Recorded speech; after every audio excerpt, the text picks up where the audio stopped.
Assalamualaikum warahmatullahi wabarakatuh, and a very good morning. I bid to Sir Ferry and to all my beloved friends.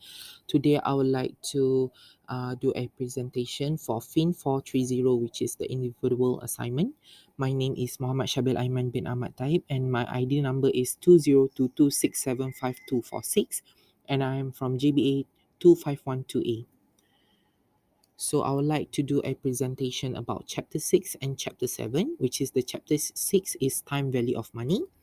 Time value of money is referred as a dollar received today is worth more than a dollar received in the future. So this is the first part of chapter 7, which is future value and compounding. Future value means an amount of money and investment will grow to over some period of time at some given interest rate, while compounding is a process of accumulating interest on an investment over time to earn more interest.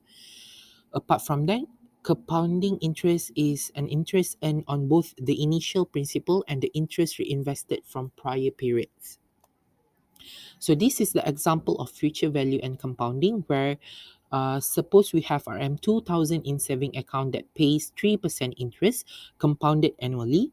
At the end of the first year, we will have an RM60 on our initial deposit of RM2000, giving us a total of RM2060 ringgit, which means that n equal to 1, I/y equal to 3, the present value equal to negative 2000, the CPT equal to 0, and the future value will be equal to 2060. Now, this is the second part of chapter 6, which is discounting and present value. Present value means as value today of a sum of money to be received in the future, referred to as discounting, while discounting determines the present value of a future sum, assuming an opportunity to earn a certain return on the value. So this is the example of discounting and present value. What will the present value be of RM2000 to be received 3 years at 15%? So the present value will be RM1315 ringgit and 3 cent.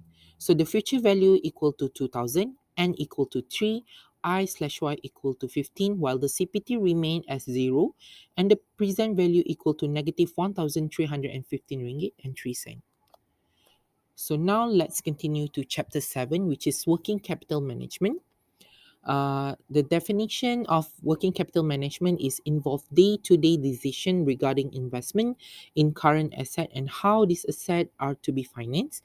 It can affect the firm's riskiness and expected rate of return, hence the value of the firm. So there is 3 working capital policy in working capital management, which is the first one is relax. It is a low risk policy where firms are maintain large amount of current asset coupled with liberal credit policy. The second one is restricted. It is a high risk policy which the current asset is reduced to a minimum with a stringent credit policy. And the third working capital policy is moderate, where it will result in moderate risk and return. In addition, investment in current assets at a minimal level without sacrificing liquidity requirements. So now let's continue to the second part of chapter 7, which is approaches to working capital management, which is there is 3 approaches to working capital management, which the first one is hedging approach. It is result in moderate risk with moderate return, where the firm will use temporary financing to finance temporary current asset and permanent financing to finance permanent asset. Second approaches is the aggressive approach, which it's involved in more risk, where the firm will finance all fixed asset and part of permanent current asset with long-term financing. And the third approaches to working capital management is conservative approach, where it has the lower risk compared to other approaches, which is hedging approach and aggressive approach, where the firm will use permanent financing to finance the majority of its asset.